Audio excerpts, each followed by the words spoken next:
Hello, everyone, and welcome to Season 2, Episode 7 of the Rewatch podcast, presented by the Terrible Video Gamers Club. I'm your host, Tyler Schatz, who hopes the fluid in his pod doesn't taste like blood during the trying times. Joining me for this fine recording session are one Stephen Howard. Who hopes he has multiple biographies written about him, telling about the wonderful exploits that everyone else has had that he didn't specifically have. Whatever round you had. Amanda Howard. Who hopes that the voices talking to me aren't quite so forward in how they analyze me. One Josh Cox. You can call me by my rap name from now on, DJ Interpunitive. And last but certainly never ever least, one Gary Delaney. Hello. I started to wonder, is Shinji speaking with a higher power or his time clone? Dun, dun, dun. Dun, dun, dun. The time streams crossing there, is that what's happening, Gary? Yeah. He's tapped into the time stream. Yes. Okay. Well, for those keeping track at home there, add that to your list about Gary's ever-growing theory of time clones. We are here to discuss two more episodes from Neon Genesis Evangelion. First up, which episode is it there, JC? Episode 16, Splitting of the Breast, or The Sickness Unto Death, and then a bizarre angel absorbs Shinji and Eva-01. While NERV searches for means of destroying the angel, Shinji languishes inside the entry plug, pondering his life. Yeah, definitely an action-packed episode, and also a very introspective episode there too. I'm just gonna let Steven kind of keep starting this off here. Why? I Put all the pressure on me? Because we know you are right. We know you're dying to go. I'm not dying to go.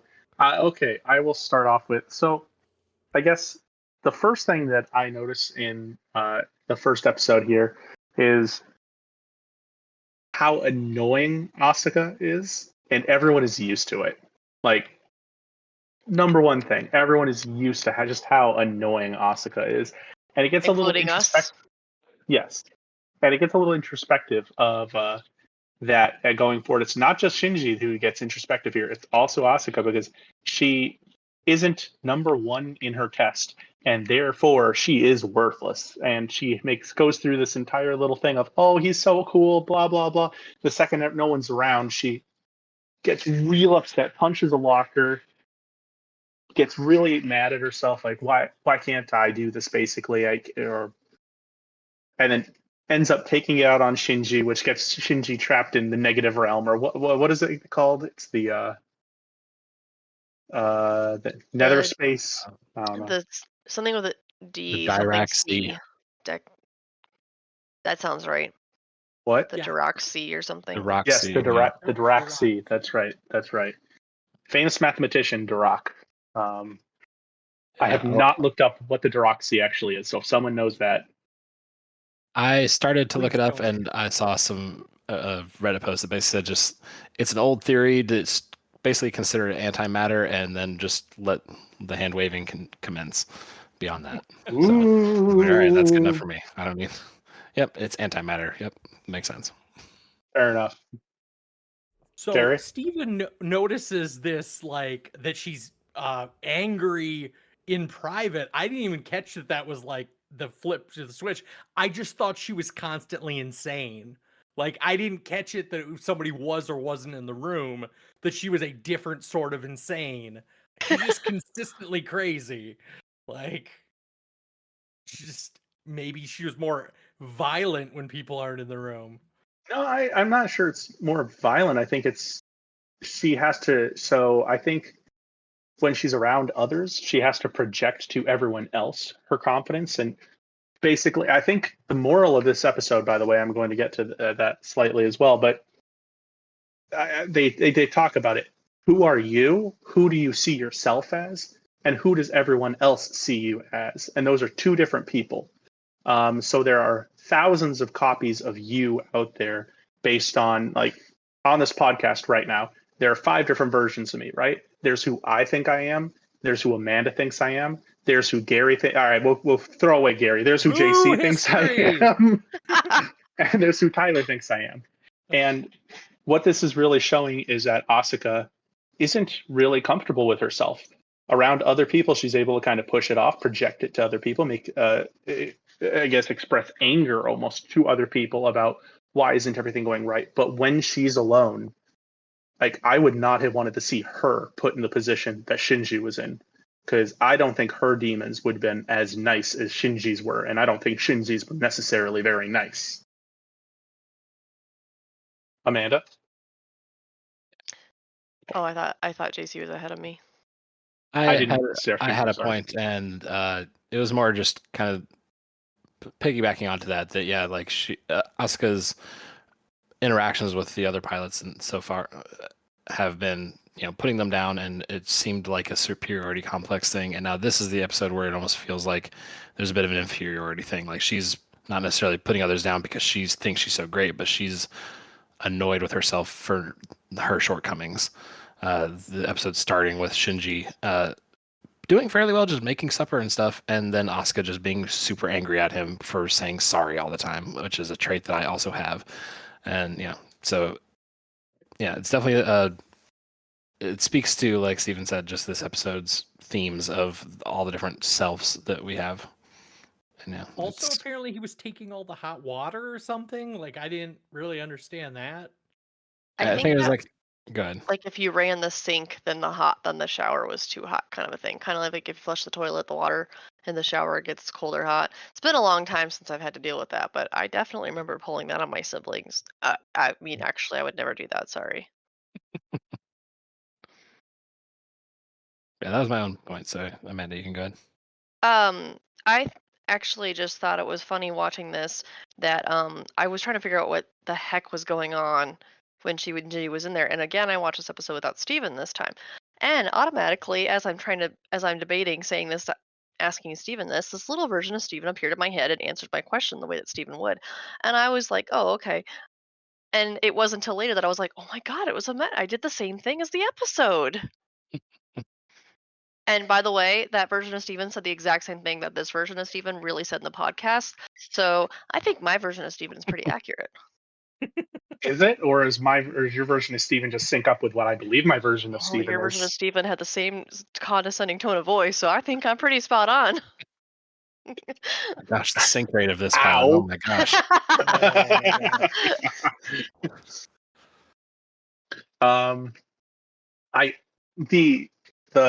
Getting through to that though, the monologue between Shinji and Shinji of the different kinds of Shinjis is very. I enjoy it. I really, really enjoy that monologue. How he's afraid of himself, he's afraid of being hated by others, etc., etc. What does he want in life? It's really interesting. I want to hear all your opinions on it. So, Gary, go. I did not have nearly as introspective thoughts on this episode.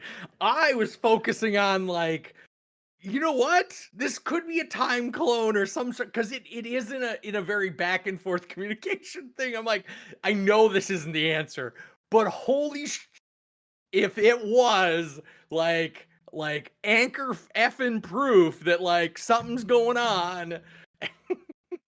Like one of those things, if you're looking for a crazy theory, like, this show definitely delivered more proof of it. Yeah, I didn't catch nearly as much of the, like, introspective.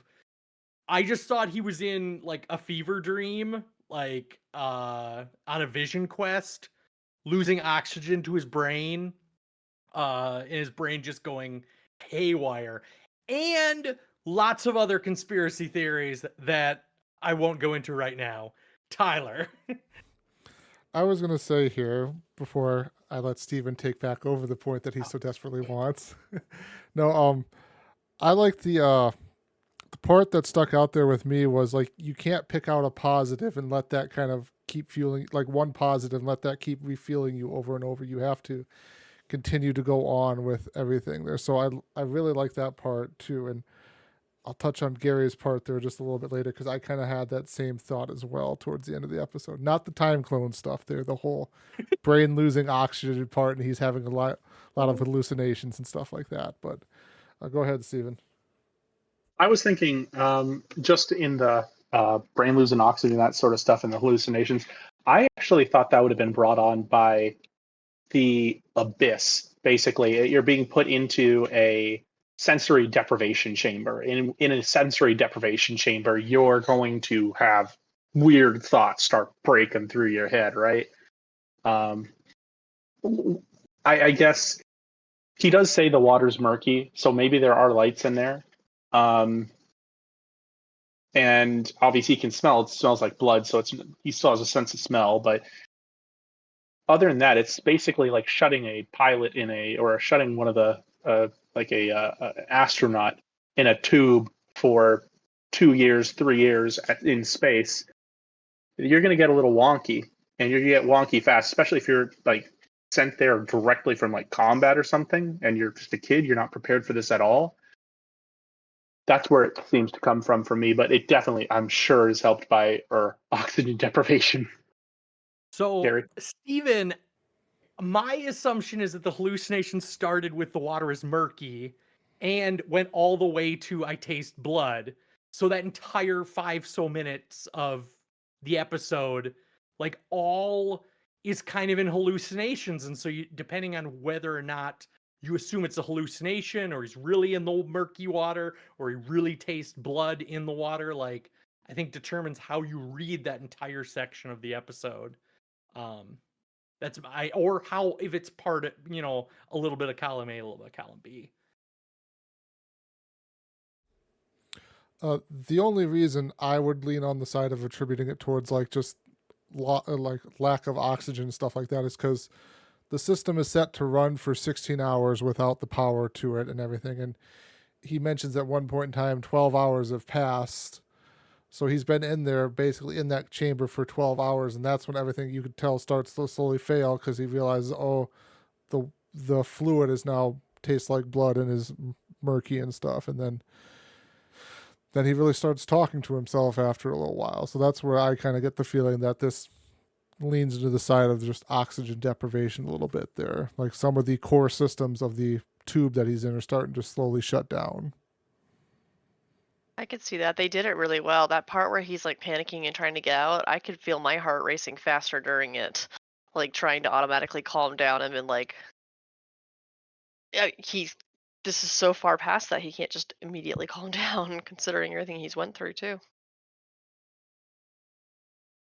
You're muted. You muted, Gary. Congratulations for being that guy. Yeah, I'm that guy. I think when you see his image in that part of the episode, I think it's a child version of him. So I think he's speaking to like a child version of him, which shows up later, and that goes into a later conspiracy theory. So I will hold that for now. Oh no.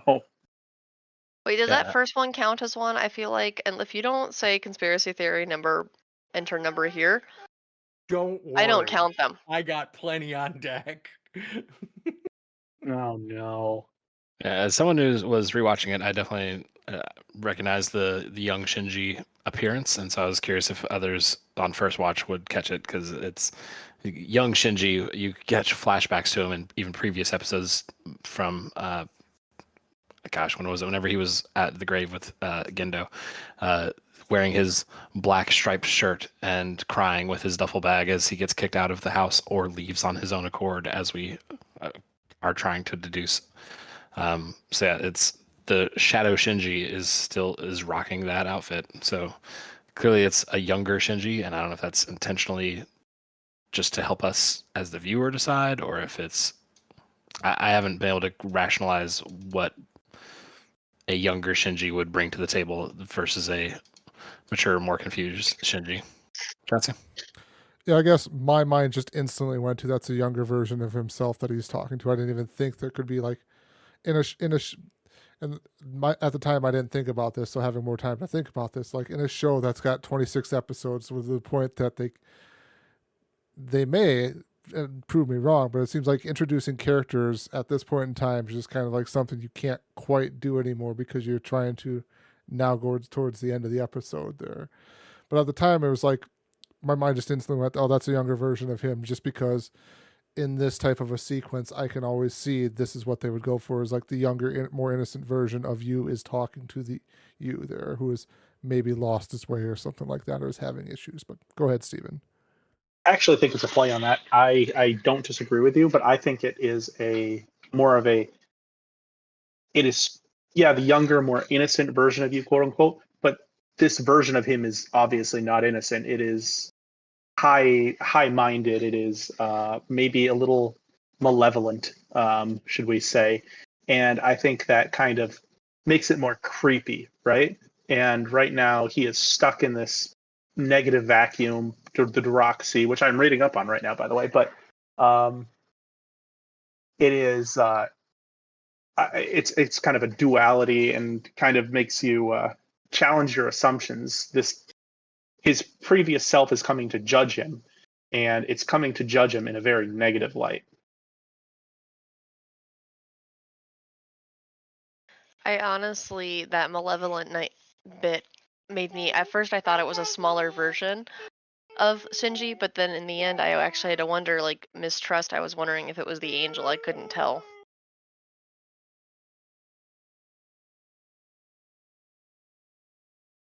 Yeah. The basically the question that I still even struggle with is how much of it is Shinji and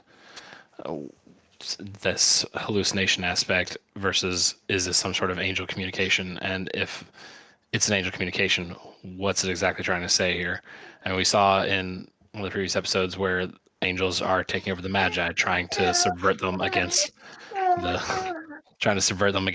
our NERV and humanity, essentially. So is this now an angel trying to subvert the actual pilots at this point and communicating in that way? Because it's speaking a lot of truths to Shinji and has a lot of deep insight to his life, but it's also, in some sense, what is speaking to God in a real sense? Is it really just you thinking about reflecting on your own life? How much of that is an angel communicating back to you in that way? That sort of, it's a lot to go on with this episode. It gets deep. But I mean, that shadow is only like 3 nanometers deep there. So I mean, Right. Right? I caught that. That was yeah, that was like barely anything. yeah, it was just like how number one is like how do they measure that there that they could tell that's 3 nanometers deep when they just see city buildings and everything sinking into it. Right. Total props to Asuka as well when she realized that the shadow was dangerous, like instantly flying into action. I feel like there's so many movie characters that'll watch it for like 10 minutes and be like, what is that? And I'm like, just move, get away from it. And It was very satisfying to see that for once. She like jams her axe into the side of the building and uses it as a step, and then all I could think was like, you left your axe behind. It's like +10 against robots or something. I'll be honest, this is actually one of my favorite angels, just specifically because the representation of the angel that we see, and it doesn't make a lot of sense towards the end, but the representation of the angel that we see in the air is specifically, that is the shadow. The shadow itself is the angel. It was the No? thing below. The shadow on the ground That's was what I'm the saying. angel. The That's what I'm thing saying. in the air was the angel shadow. That is literally what I'm saying. Oh, Is, I Or it's misunderstood something you then. deeper and darker that I haven't covered Yeah. yet. Conspiracy theory. Gary hasn't come up with it yet. But it's good.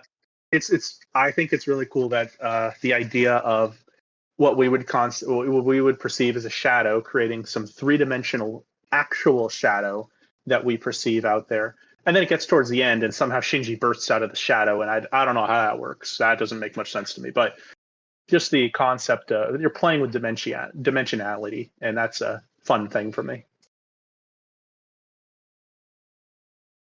Okay, Steven took us there. I was really confused about that. How did we go from the shadow on the ground to the shadow in the air to then I was sitting there being like, is this even our angel? Is this another angel? I had no clue what was happening. And when I asked my Steven version in my head just did that thing where he turns his head and kind of closes his eyes because he doesn't want me to give away anything, which was very unhelpful to me. I am holding you responsible for what your version in my head did. I can't be responsible for what you think I would do. On object permanence and where the Ava was. Sorry, back to you, Tyler. I was just thinking it's like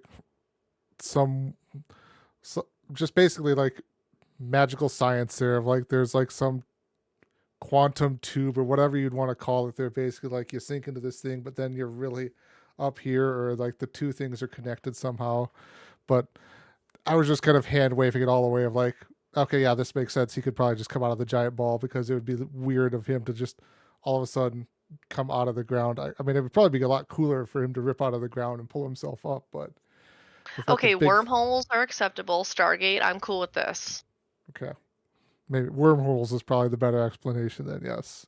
But go ahead, Steven. So one of the things about the Deroxy that I did look up and that I don't want to say I understood it. I have no conception of the understanding there at all.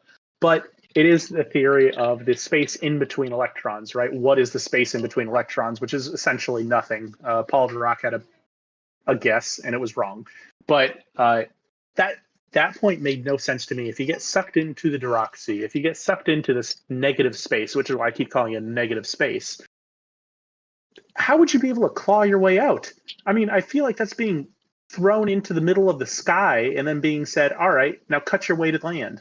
Like, that's not how that works. And so that didn't make much sense to me. I enjoy the angel as a concept, and I appreciate that towards the end of the episode, they had to have a physical way to kill the angel in kind of a cool way, I guess. But that being said, it doesn't make much sense to me. JC.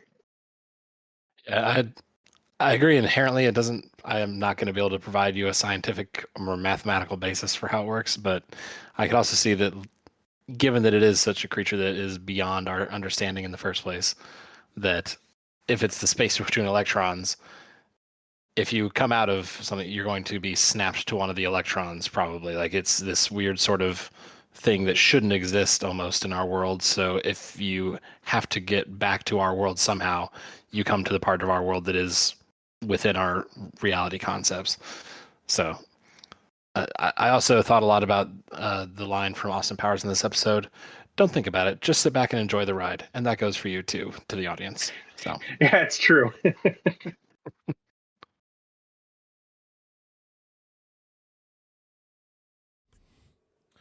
There was a couple of points I wanted to kind of call out too from the whole battle and everything like that. It was interesting to see there's different plugs around the city for them to, like their cord gets too long, so it's like, oh well, got to change my plug out there. So we saw Asuka do that.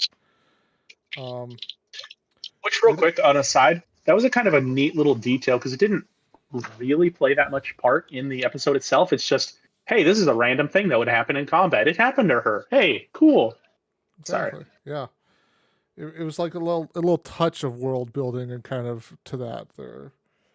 And then we didn't quite touch on it too much, but like in the initial part there, they're doing that initial testing, and then that's when Masato talks to Shinji and kind of gives him praise that he's number one there basically in their tests there, which then kind of has a knockdown effect throughout the rest of the episode though of like, well, now they're all getting overconfident and everything like that, which then leads to Shinji being, I don't know if we want to call it captured by the angel or taken in by the angel there. Developed. Gary? About the praise, Tyler, like I feel like listening to the English audio versus the subtitles, which are how a lot of those interactions with Masato go is very different, because in the initial one it almost sounds like she thinks he's depressed, so she kind of pats him on the back, and then like later on it's like, I'm gonna chew him out, I'm gonna or maybe these kids should stop listening to me. What? So I think how it's translated differs. I think that I guess when I see that, I think she kind of thinks that Shinji got overconfident, but I think that's more a thing for, I don't know, saying how much she cares about him. Like, yeah, I'll tell him off because he's got to get back here, sort of thing. Yeah, like you can kind of see her emotional tone change throughout the episode of like, yeah, I'm angry with him for how, like, I'm not angry, maybe that I'm upset that they're kind of acting so cocky and rude towards it. And then, oh, I'm going to talk to him when he gets back here about being an idiot and making these mistakes. And then she realized, like, after he's been gone for that long or whatever, she feels bad that she kind of, in her mind, maybe played somewhat of a part in him being too arrogant and then being captured there. 20 minutes later. Mom? Sorry about that, folks. We had a brief hiccup here, so we had to pause our recording for just a second here. But we're back now. So picking back up our conversation about episode 16, the one part I wanted to call out here, and I don't know if there's really anything to talk about, but I wrote down that Misato was asking the real question of, like, what are the Evas? I thought that was interesting that she's questioning them, because this is after Shinji has freed himself from that angel's grasp, and they're watching it down. They're all just kind of reflecting on everything that has just recently happened there. So, again, more questions towards the future that we don't know yet. And then, I feel like there was sorry. go I ahead. feel like there was a moment in whenever Misato and Ritsuko is talking about like it becoming a salvage operation to get Shinji at this point, and I feel like even within that conversation, Misato's even asking Ritsuko like, "What are you guys doing? What's up with this whole thing?" What are you not telling me? Right. I can't remember if there was a specific call out to like what are the Evas at that point, but yeah, it's definitely clear that since being shown Terminal Dogma by Kaji, that Misato's got some deep questions going on. Actually had a bonus question, and that was Asuka. I don't know what her response is when she sees the bubble burst, but she's like, "What am I a part of?"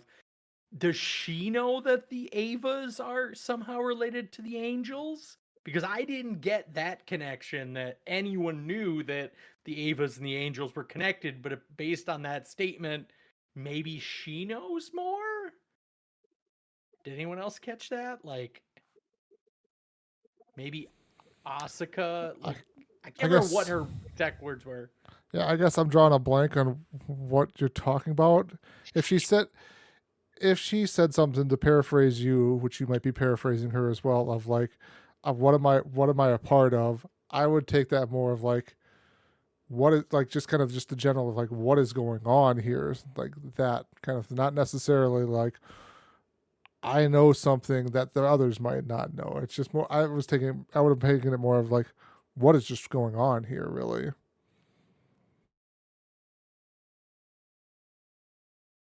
Yeah, I think I wrote down the quote, "I'm piloting a horrible thing like that," from Asuka, and Ritsuko. I'm not sure if it's this was the sub or the dub that I wrote down, but her quote was, "What kind of monstrosity did we replicate?" So, very fun quotes around this moment. Yeah, To me, it was what kind of am I piloting, and so it made me think that maybe Asuka had some understanding that the monstrosity coming out was something that related to the Eve. I don't know. As with all things, super confusing.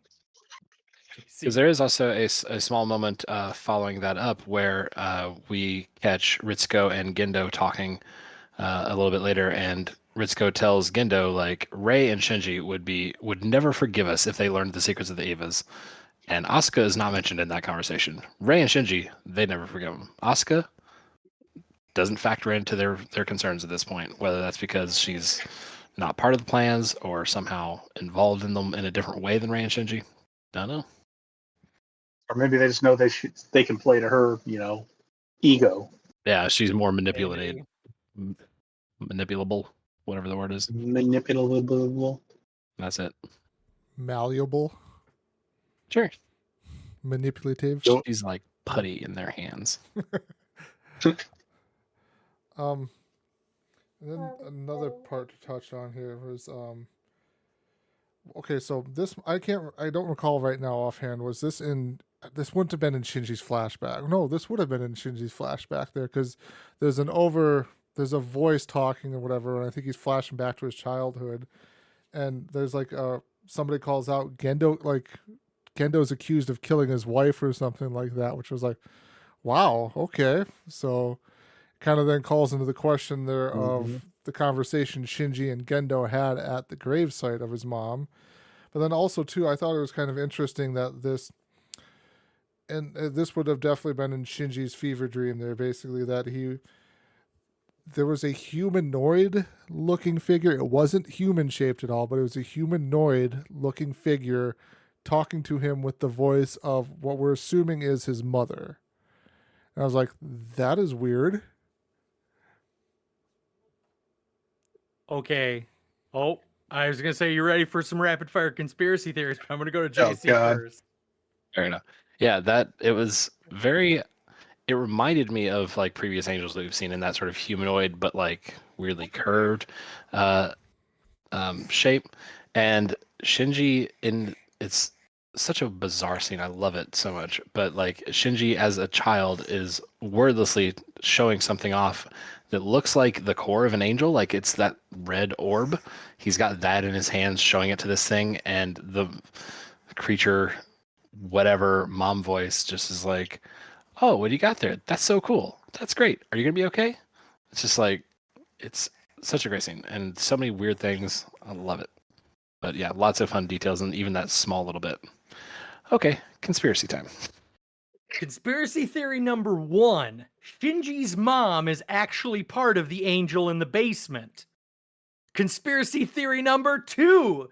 If you add in that Rei is in fact in some way Shinji's mom, then Rei is in the pod with the angel in the basement, transferring the memories to take over a younger body. Conspiracy theory number 3. When I originally saw this angel, I called it a giant black marble in the sky. And if you look at what Shinji is holding up in his dream, it's a little marble in his hand. So I believe that if it's Shinji's mom or somehow Shinji is a core part of why he got let loose because of his mom, something else, then the actual angel being a marble was his cognition of this marble from his childhood. Like, the marble in his hands made the angel a marble in the sky.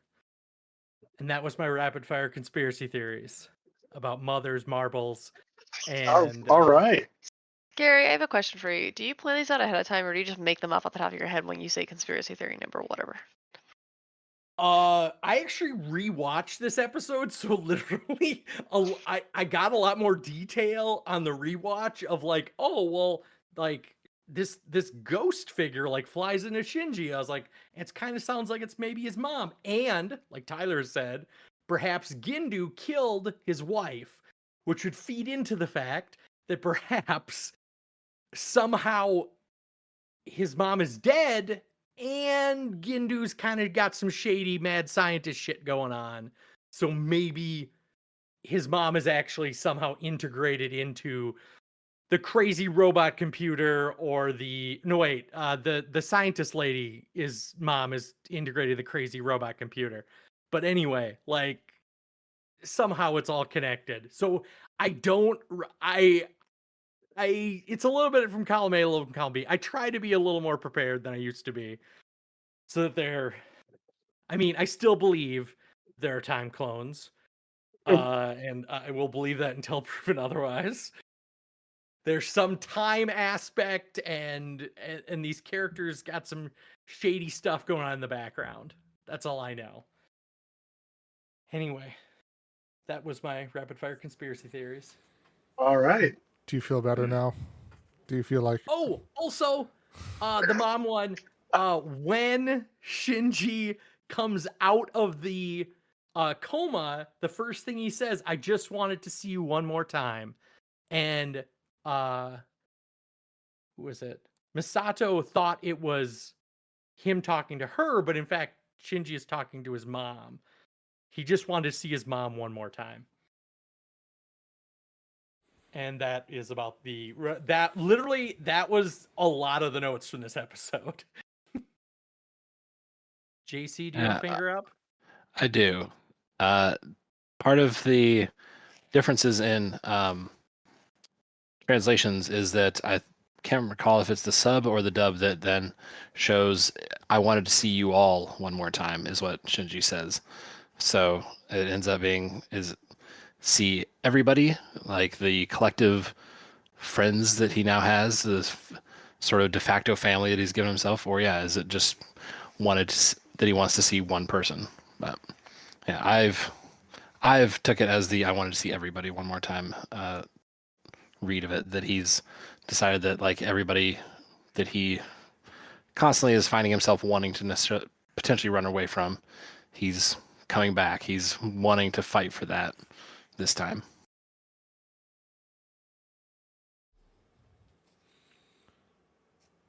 And then he still can't get rid of the blood taste in his mouth there when he's sitting in the hospital bed. So,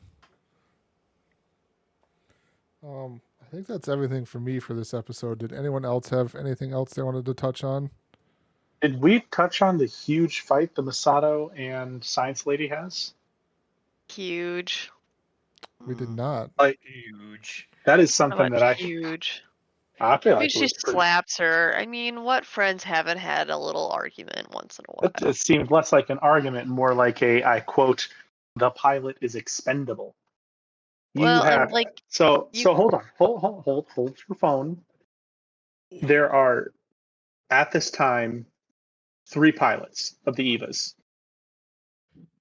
What sort of process leads the lead scientists to say that the pilots are expendable if they only have 3 pilots?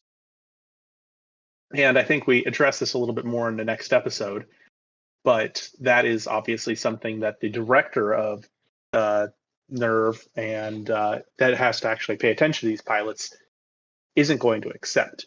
And what oh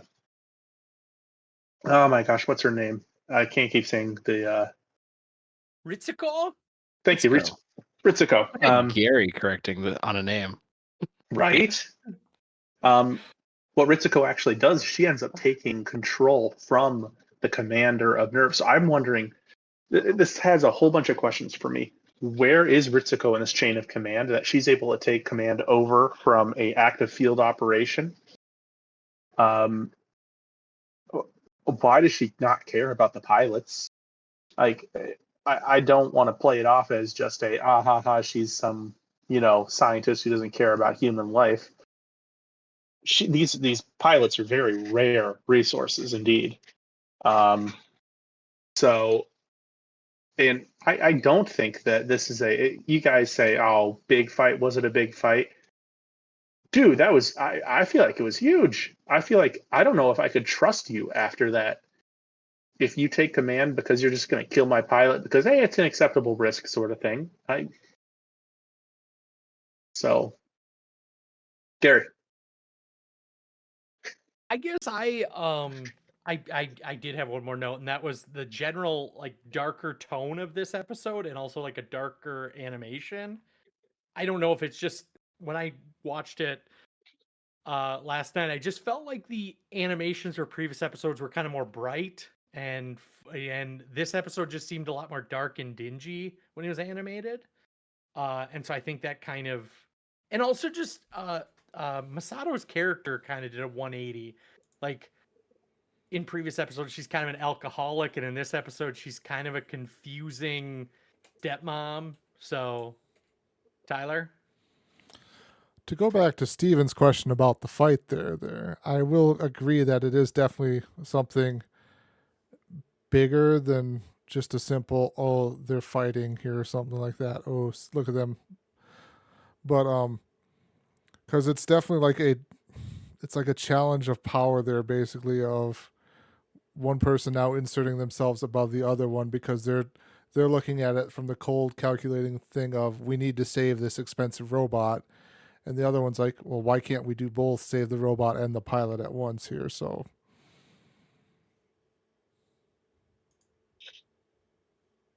Yeah, so kind of mixing the 2 points there. Yeah, the fight is definitely. I'm not making light of it or anything. It feels consequential because they've had their. It's clearly a relationship where they've had tips in the past. Like they both have feelings in the past for the same guy of Kaji apparently. So like surely that relationship has probably seen some arguments and disagreements.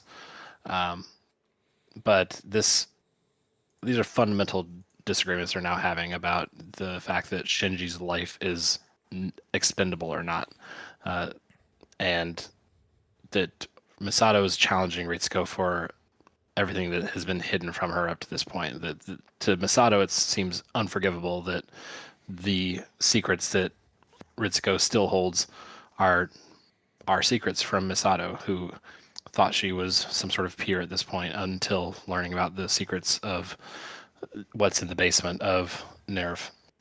And it is overall a darker episode too. I mean, this argument is not really the only argument. We also have Asuka and Rei getting into a fairly notable disagreement, which is also stylistically a very dark scene. It's it's a sunset scene showing over them, and Asuka's face is completely doused in shadow with just her blue eyes poking out. It's a great, cool look in a show full of cool looks. And it's also this scene where Rei just very annoyed and angry, which is again unusual for Rei to be emotional, but talks to Asuka and says like, "Why do you pilot the Eva? Do you pilot it?" Sorry. She asks Asuka if she pilots the Eva just to be praised by others, and Asuka replies, "No, I seek my own praise." Which I think so far, especially going into the episode earlier and her punching the locker and stuff, we're learning that's not quite true at this point.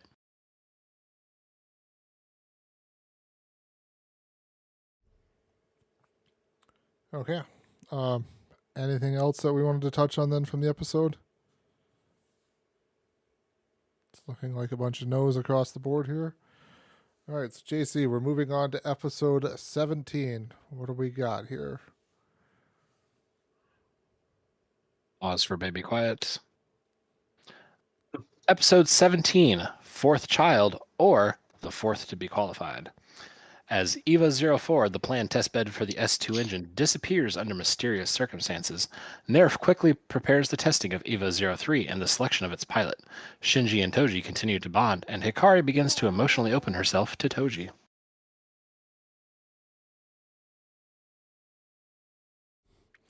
I will call out, I enjoyed that they called this an accident of the base all of a sudden just disappearing. So you know so far, if you've been paying attention a little bit in the show, that something's going on here that they're not letting everybody else in on. Because the Nevada base just completely vanishes according to them. And I will say this too, this was a interesting line here because I believe this happened just a little after the discussion about the Nevada base. I believe Rei's back in her weird tube again, and Gendo walks up and says, "Rei, you're done for the day. Let's go have a meal." And I'm like, oh, okay, you'll go have a meal with Rei, who is, as far as we know, not related to you in any way, shape, or form, but yet you just continue to just hate on your son, Shinji, who is right there as well with you. But I thought it was just kind of funny and just more like showing that Gendo has his priorities where they are currently. Steven? So I noticed in that scene too, one of the things that I thought was notable was the look on yeah, no, I'm not going to get it. I call her Science Woman. Sheet. I know there is, and I don't have it pulled up. So Steven, I do everyone wonder so everyone can know. JC made a cheat sheet for us of all the characters so that we could pronounce their names right, and I did not pull it up because I thought I was just better than that. Ritsuko took that interlude to pull up their cheat sheet. So, so was the look on Ritsuko's face when he asks Ray to go eat with him. It was kind of I don't know. I don't want to say disappointed face because it wasn't disappointed. It was almost angry.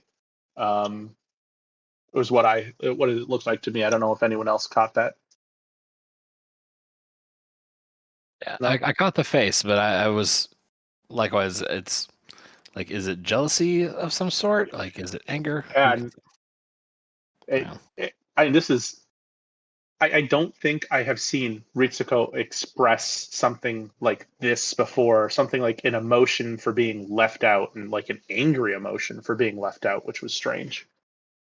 I Gary? think you're supposed to like Ritsuko at this point. Like, she is kind of his background character. Her mom's a robot. And then she apparently just like takes over like all the missions. No, not a robot. Her mom is a supercomputer. Sorry.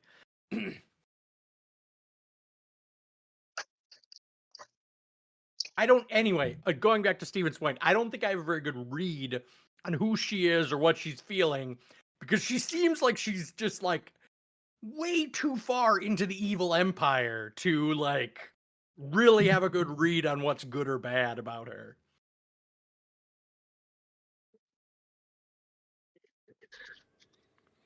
Back to you, Steven. I don't know whose question that was. No, that was I stole it from Tyler. Yeah.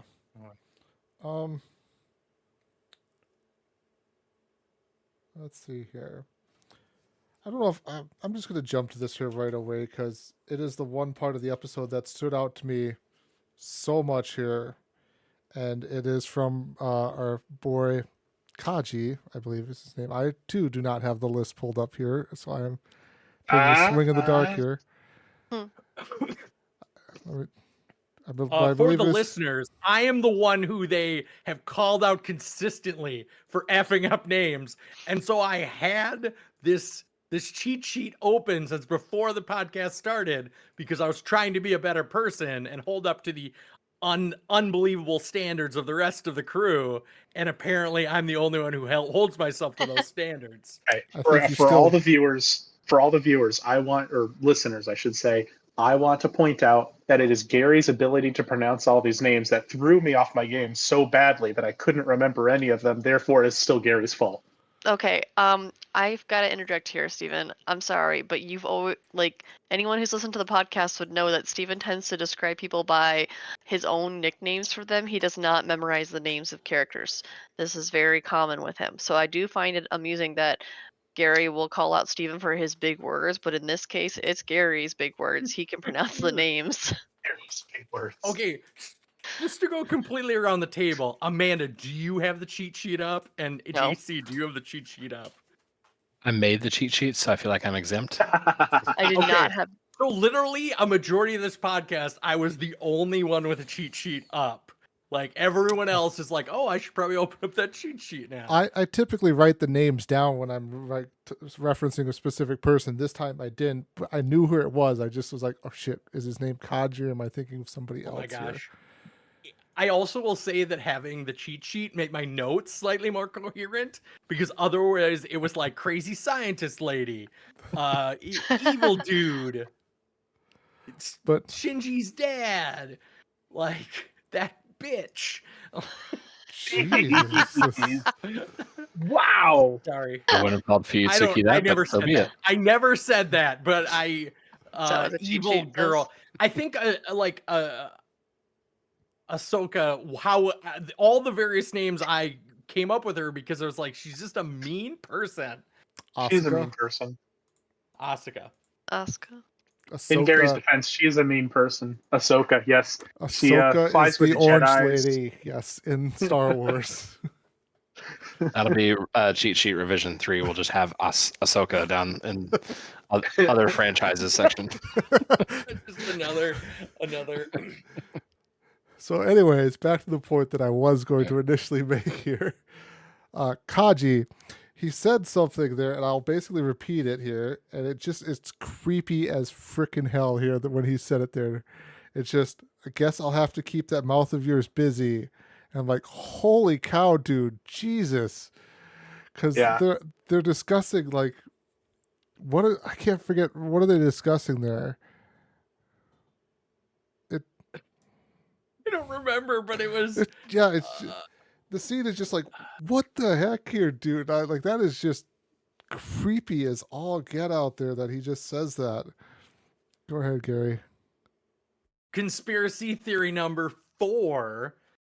Whatever the fuck his name is, I'm gonna look it up. Rihoji. Rihoji is in fact not a scumbag, but it is actually a facade to hide the fact that he's a double or triple secret spy. Like, that's the way he blends in, is like, oh, what can't be Ryoji because he's just a pervert. Like, he can't be a super secret spy. I love that you went with his first name instead of the last name that we've all been referring to him as. Kaji? Yeah. Kaji, yes. But go Cheat ahead, sheet has Jason. the more common name that we Rihoji use. Kaji. Yes. Thank you for using his Christian name.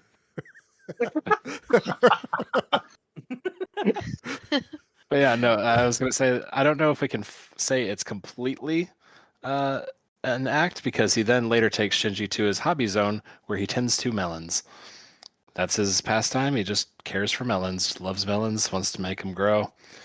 And then he takes Shinji there to talk about how Shinji should basically not consider caring the same thing as being weak. Kind of teaches him to nurture things. I love Shinji's response to him when he invites him, but I'm not a girl. It's just like, it's like, oh. Well, I think it's just super secret spy espionage where he just needs to have a conversation with Shinji. It's like, oh, I need to have a private conversation. And also, that's what Shinji thinks of him, is that he is clearly one-dimensional in Shinji's mind, of like, he's just a playboy. And like, so any concept that he has any bro time is like completely oblivious to Shinji. I still think he's a super secret spy. Well, he is a super secret spy. We know that. Yeah. Yeah, we already know this. Gary just thinks it goes to a different degree. Also, I enjoy the creepiness of what he said. Made all of You us enjoy completely forget the the creepiness. previous sentence of what there was a question he asked. Which, if it is to put people off his tracks, is pretty good, because we don't even know what the hell he was talking about. Yeah, it just felt so out of place there and everything like that. But I again, literally note. Oh, sorry. I was gonna say, but again, it's him. He's a creep. Yep, I literally have on my notes for that one section, creepy Kaji. Yep. Kaji being a creeper with Maya is how my note starts. Yeah, because that is Maya Ibuki, the first lieutenant of NERV, impressed by Ritsuko. Yeah. Just following along with the guide sheet there. Amanda, did you want to pick up anything from the episode here? Go forward. As they started hinting at who the fourth children was, I am a little confused by the phrasing. Who the fourth children was. It sounds wrong to say that grammar-wise in my head, but that seems to be that they are using like the plural to describe a singular. Who is the fourth children? Apparently it's one person. And as we get to the episode, I was like, they're hinting more and more at this one person. So it's going to be them, right? Is it going to be them? And I think at the very end, I said out loud, oh yeah, it's them. I was right. And wait, because I thought it was just too obvious at that point. Interestingly enough, they did mention that thing about how we did gather them more, or we gathered them all in a group or the school or whatever. So like there's possibly more of Shinji's classmates that are also further future children. Although I don't know what's going to happen to the very next one, since Unit 3 apparently is gone. Isn't it Unit 4 that's gone and Unit 3 was the one that Oh, was sure. recovered? I get the numbers confused. I get thrown off because Unit 00 is where they start, and I always want to start with 1. It's kind of like the floors in other countries. They start with 0, but we start with 1. I'll get used to it eventually. In the meantime, one of the units in somewhere blew up, or no, disappeared. Sorry. Well, I mean, also implied, I feel like it definitely blew up, but is it also implied that the new unit is perhaps like gonna malfunction and maybe murder the new kid? Like it's unstable? I want to know how we're deciding. How do we know who these units go to? How do we know this child? How are they? What kind of testing goes into this? It's not like they're taking their blood here, or are they? I guess I don't really know. I'm sure NERV can find a way to get your blood with their super secret spies. right? What was that side note? I wish I'd written this down. They threw some kind of little side comment about America in there that I thought was actually pretty funny the way they worded it. Nevada. Well, there was that, and then it Unit was like, 3 from Nevada in America. yeah, and then they were saying like, oh, they didn't want to go ahead with the next one. Can you blame them? And they made some comment, and I was like, heh, I get it.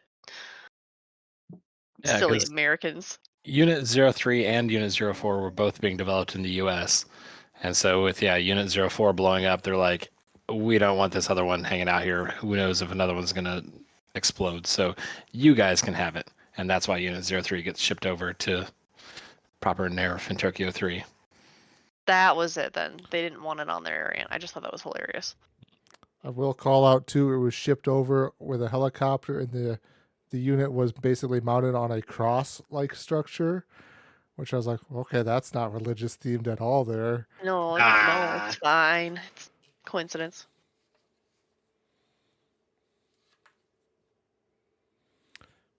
To call it back slightly to the fate of Unit 04, I think what they end up saying is that it's a Dirac Sea like what Shinji was trapped in, right? I think, am I making that up? No, that sounds right. I think they think it went to the direct sea.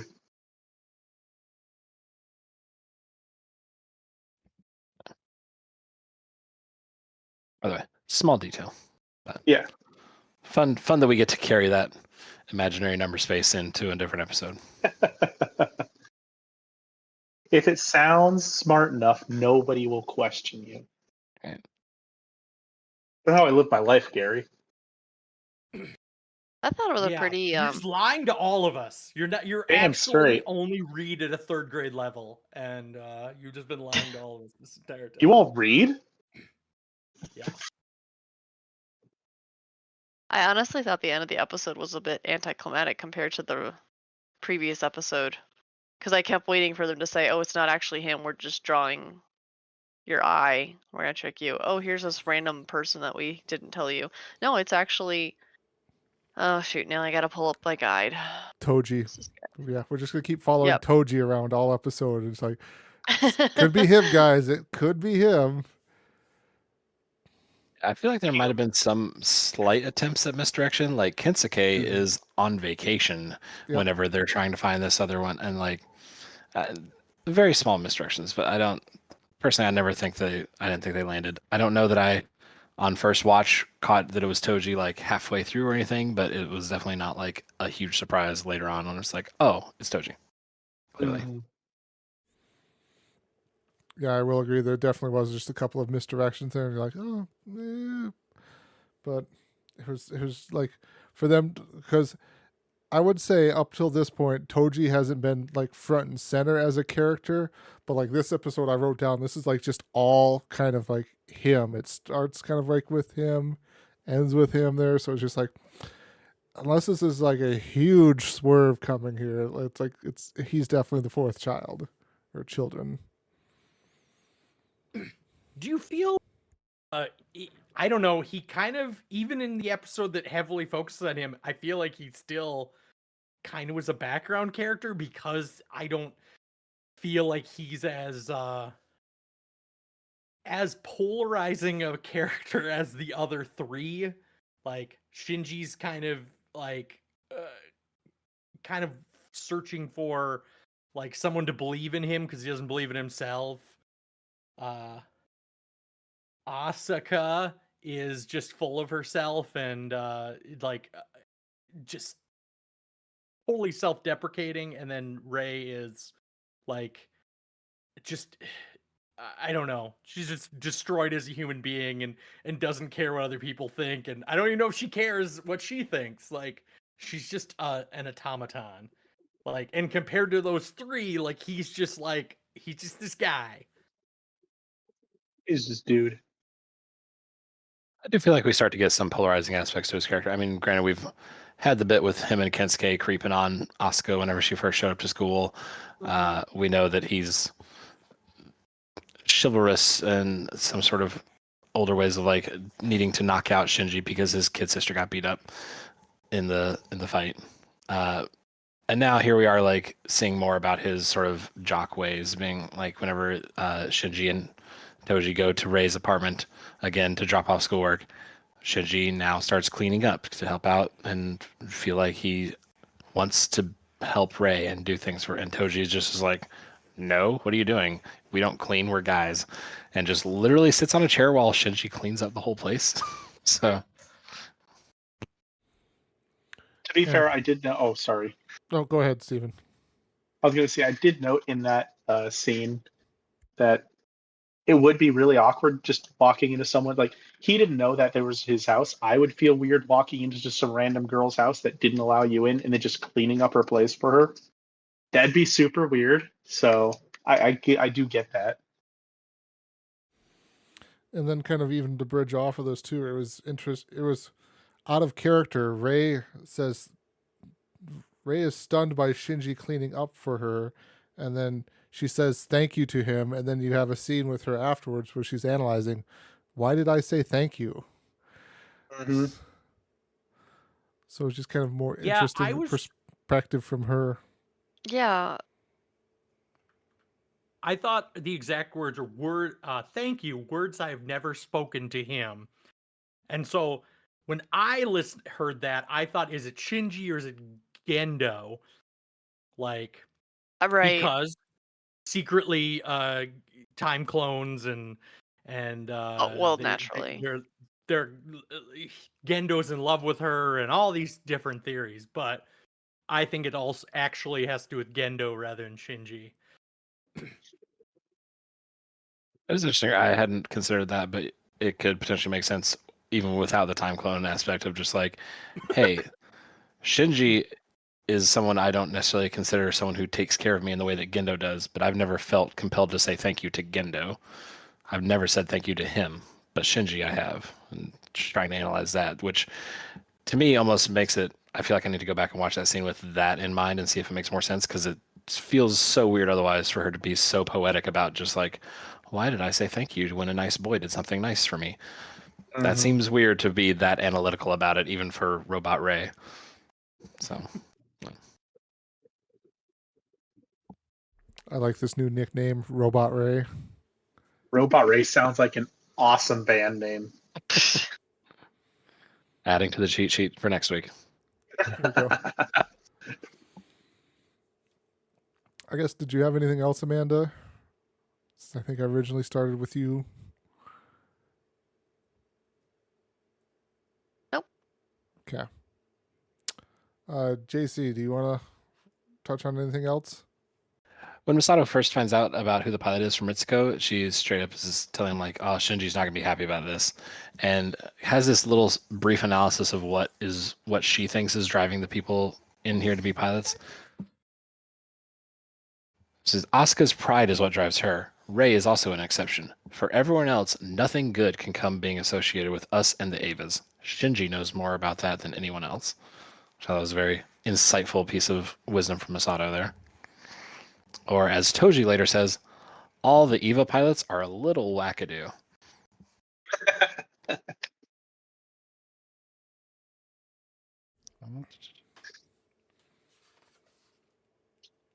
I liked how Kensuke, once he does come back from vacation, is like giving up all the information of like, oh man, did you hear about Unit 4? And Shinji's like, what?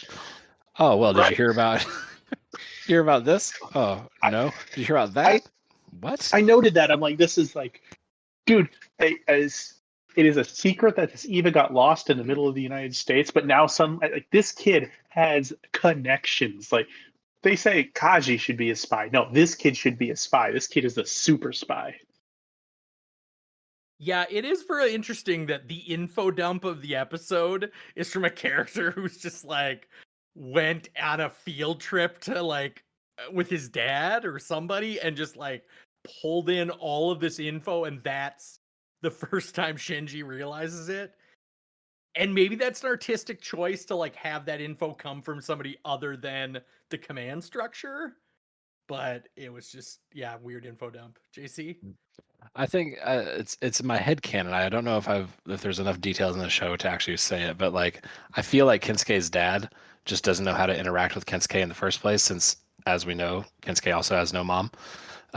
So it's just like Kensuke's dad just shows up and actually talks about what he did at work today, even though it's super top secret NERV shit. So he's just actually saying like, oh yeah, no, everyone had a big time because Unit 4 blew up, and Kensuke, being the military nerd, like just riveted to it and not realizing that, oh, this is not what should be told. But, otherwise, the only other small little bit that I had, I noticed that the teacher was talking about the second impact again in class. So clearly they are just not actually teach. It feels to me like they're not teaching these kids much of anything substantive. They're just setting them up to be pilots, and that's pretty much it. It feels like at this point. Those who do not know their history are doomed to repeat it, though. So I don't know how you're doomed to repeat a giant thing falling to Earth, allegedly, but it could happen. That just goes to show why you will repeat that history. Just gonna shake my head. Gary, did you have anything you wanted to touch on? Got a few not really that important things. I noted that in the conversation between Misato and Ritsuko, that the coffee mug just says cats, cats, cats. Yes, so did I. It is. I have on my notes. I have, and you can't see them; it's written too small. But I just have big capital letters: cat, cat, cat, cat, cat, because that's all the mug just says cats all over the place. Sorry. It was just like the dumbest thing in the middle of the episode, and it actually caught me on both viewings of like, this is just the dumbest thing in what is a very, very high tension scene of just like a coffee mug that says cats, cats, cats. It wasn't a Anyway. dumb thing. You're dumb. I think anything people have on coffee mugs is dumb. Like go to any gift shop anywhere and it's like you can buy a novelty coffee cup. And as someone who doesn't drink coffee, I'm always just like, I like fun coffee cups or fun things, but I don't drink coffee, so it's just crap that clutters your life. Anyway, the class rep appears to be in love with Toji. That was I don't know, like, Yeah, where'd that come from? Yeah, the class rep I think appears in previous episodes and seems to become more prevalent in the episodes when Asuka comes into like the apartment, and like it, like you get the sense that the class rep and Asuka are like friends, or like the class rep is someone who Asuka wants to impress, like on the social ladder of things. But yeah, it's kind of out of nowhere. It's like, yeah, some very blunt character development. Yeah, I do think it might feel a little more blunt just because, like, it feels like the past few episodes we haven't really seen a lot of Kensuke Toji and like the class interactions. I would think really the last time you see all of them together is the Dance Dance Revolution episode, where they're all hanging out in the apartment and class rep is telling Shinji to run after Asuka because she's upset. And so yeah, she's clearly someone who's already got her rom-com brain on, so might as well get with the friend of your friend. So yeah, Yeah. all about Toji. And then my last note is that this episode brings back the old trope of lots and lots of crickets that are slightly too Leave loud. the crickets alone. What have they I ever thought they done were- to you? I thought they were kind of relaxing there. Weren't they cicadas? Is that what you were talking about? The cicada Yes. noise? Maybe cicadas. I don't know my insects. Cheat sheet version 4, cicadas. We'll go back This is what a cicada is, and this is the sound they make, and this is what a Right. cricket is, and this is the sound they make. Pronunciation guides for onomatopoeia of crickets versus cicadas. just have a link to a YouTube channel. Right. I That don't is all know. I had for this episode. Okay, I don't know if Steven was going to bring up this point, but I wanted to touch on here too that at the school, Asuka is just absolutely livid with Shinji for forgetting to bring lunch. I'm just like, wow. And then everyone makes fun of them. Oh, the two lovebirds are fighting or something like that. It's like, picking on them already, huh? But Maybe a cultural thing about like bringing lunch, like versus like I always think of lunch as like, oh well, it's just like lunch lady food, and the rich and fancy kids get to bring their own lunch. I don't think the rich and fancy kids get to bring their own lunch. If you bring your own lunch, I think it might be the opposite, rich and fancy sometimes. Anyway. But I will say, I think it might be just a statement on Asuka thinking that Shinji is irresponsible.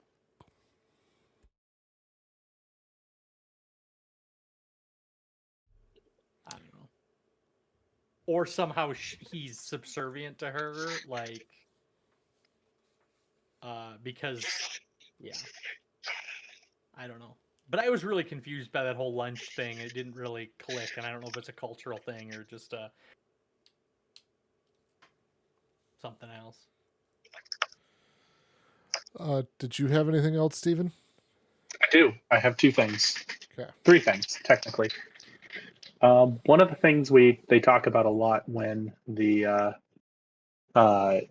Unit 4 has gone poof and disappeared was an S2 drive. And I don't believe they actually talk about what the S2 drive is. They just say, oh, this was installed with an S2 drive and we have the spec from Germany, blah, blah, blah, blah, blah. But they mention this S2 drive several times, and I don't believe they mention exactly what an S2 drive is. So, something to note there. Second thing, and this relates back to my what I said in the previous episode of pilots being expendable. It's not. I don't think it's a throwaway thing here, but they talk about the dummy plugs here and exactly what the dummy plugs do and what the dummy plugs are. We've heard them talk about dummy plugs before, and I don't think they've really explained it before exactly what they are. They just say, are we really ready to use those? And we're like, well, I don't even know what they are, so are you ready to use them?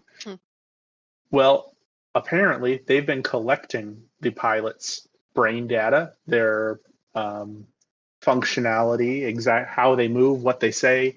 They've made AIs of the pilots and programmed these dummy plugs, quote unquote, giant AIs to be able to be put into the EVA and pilot the EVAs like the pilots without the pilots. So the pilots become expendable, and that is why the pilots are expendable.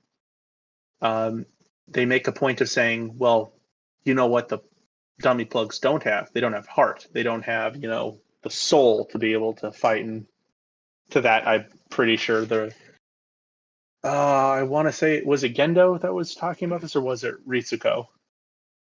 Gendo just said move forward anyway. One of them said it doesn't matter. Like, I don't care if they have a soul or a heart. It doesn't matter. And so that was very interesting and impactful to me. They're trying to find a way to get away from these kids. They don't want to use the kids long term. They want to use something that's more controllable, maybe. And then Just even some points. I didn't catch any of that about the dummy plugs. I didn't consider the implications that they might be able to just do it without the kids in the future. I mean, one hand you're saving the kids' lives, but on the other hand, I'm sure you that's not why they're doing it, right? I was like, instantly, we clearly trust NERV, right? They've given us no reason not to trust them, right? Right? Absolutely nothing. There's no secrets. There's no deep dark things. There's no bad stuff there. They use 14-year-olds as child labor. It's fine. Everything's fine. Everything So, is awesome, as some might say. Everything is awesome. one of the things I also note is when Kozo and Gendo are having another one of their philosophical conversations about why does man live in city? Does man live in city because man is sad, or does man live in city because man is angry, and they keep going on about this, and I kind of making fun of them when they're talking like that. They're more intelligently talking about it on the train, but I feel like it's just there are a lot of really good philosophical conversations in this show, and this conversation that they keep having about what is civilization, and it comes down to do you live in a city? You must be a loser. You're a coward if you live in a city. Like, fucking what? Compared to living in a barn? Are you cool if you live in a barn then by this philosophy? It just makes no sense. So this just doesn't hit for me. So just mentioning that. And then my last point, and probably the most important point, what the fuck is the basketball hoop that Toji is using at the end of this? It looks like it's a basketball hoop put into a concrete pillar that looks like it was ripped up out of the ground and just kind of put up like a child's toy. It makes no sense. I immediately am looking at all of your other eyes to be like, does anyone else get this besides Steven? I noticed it. I noticed it immediately. I was just assuming this is an animation thing here, but I was assuming the basketball court, and by that point, the episode was rounding up, and I was ready to be done. It's a weird basketball hoop, and there's obviously something nefarious about the basketball hoop, Gary. I expect a conspiracy theory on the basketball hoop. the basketball hoop is a secret angel that is eventually going to rise up out of the ground and kill a bunch of school children. That's the only logical answer. Also, it's where they buried Time Genji. Yes, it's where it's the arrival point. There you go. It's the Stargate. Okay, so now I re-looked at it. It is a giant concrete brick, and it actually looks like what it is like a bridge truss. Like it's got a cross members, and then they just must have like bolted a basketball hoop to it. That's what it looks like. It looks weird. You look weird. Your face looks weird. Let me go. Also, it really sucks to try to go back and rewind and look at very specific things in this show. It's hard. It's always the cool stuff that's like flashes by. Like they can be walking on an elevator and it's like, let's reuse the same effing animation for like 10 seconds. Or they're on a train, like let's just reuse the animation over and over again. Well, like I mentioned before in one of the early episodes, a lot of that is done to save money and costs for animating when you don't have to animate different scenes all the time and you can just reuse the same shot, add some music, pull it, zoom it in and out, or have people talking over it. You're saving that much money from having to redraw new stuff. I think in the train scene, I think Genji's face is away from the camera. So literally every time he talks, his face is obscured. So they don't even animate his mouth. They only animate the other guy's mouth. And I was like, this is such laziness. I didn't notice that. Sorry. I was gonna say, I'm assuming he says Genji, so I'm assuming he's meaning Gendo. That was my fault. I said Genji. Time Genji was going to be buried in the concrete slab, so that's my fault. Don't apologize to Gary like that.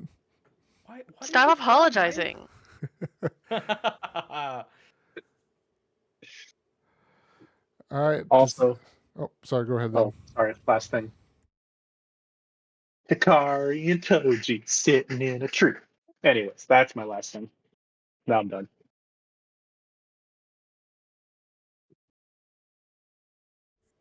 Who? Hikari, the class rep. That's right. Oh, okay. Class rep has a crush on Toji, and Toji just doesn't get it. Yeah. No. Gotcha. Hikaru would be leaning in to go for the kiss, and Toji would be like, I mean, I could help you with your face if that's what you're looking for. Which, by the way, for someone who we were introduced to as looking at girls in really tight clothing and going, oh, which one do you like best? Doesn't realize that he's being hit on by a girl. Just maybe he's just faking it. He doesn't even. I mean, go ahead, Chauncey.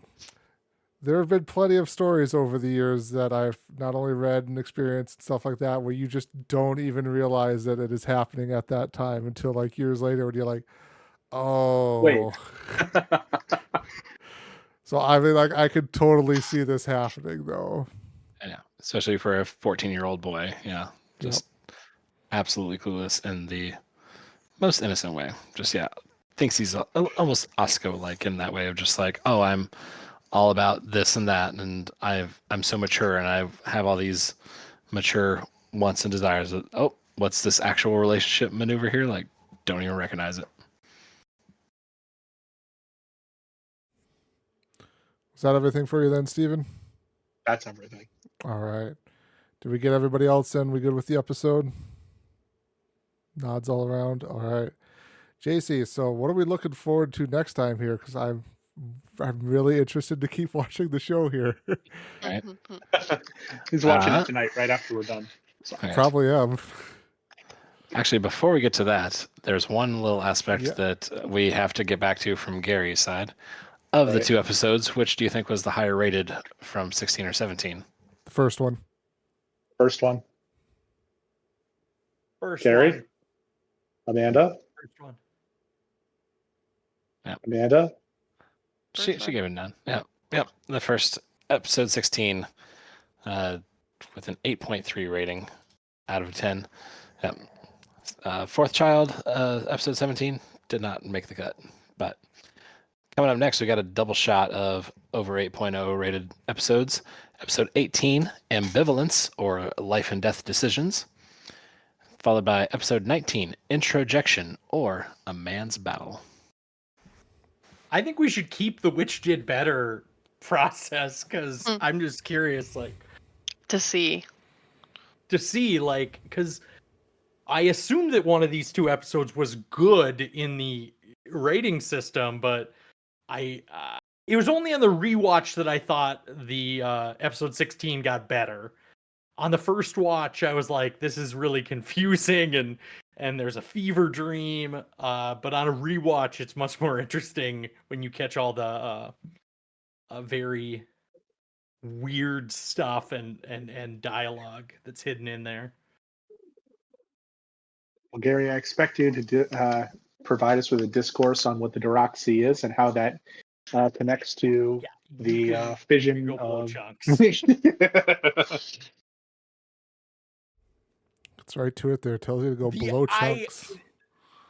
Yeah. It's a very anime insult, to be fair. I knew that Doroxy was like, it was a very technical stuff, and I was like, and as soon as Steve was like, oh, it's actually based on mathematics, I was like, ah, crap. Like, he's going to go into this. We're not going to be able to stop him from, like, researching this and explaining what it is. And I was just like, it's science fiction magic. Like, just leave it at that and move on. No, what you need to understand the science fiction magic. Yeah, I think I'm good most of the time not understanding.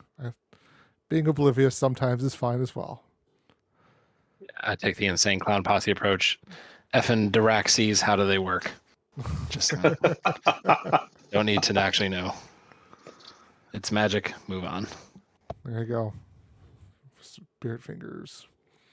All right. Any science significantly advanced. All right. appears So like magic. that'll do it then for us here at the Rewatch podcast. We thank everybody for listening. We hope you have a good one. Until next time. Bye. Bye. Bye.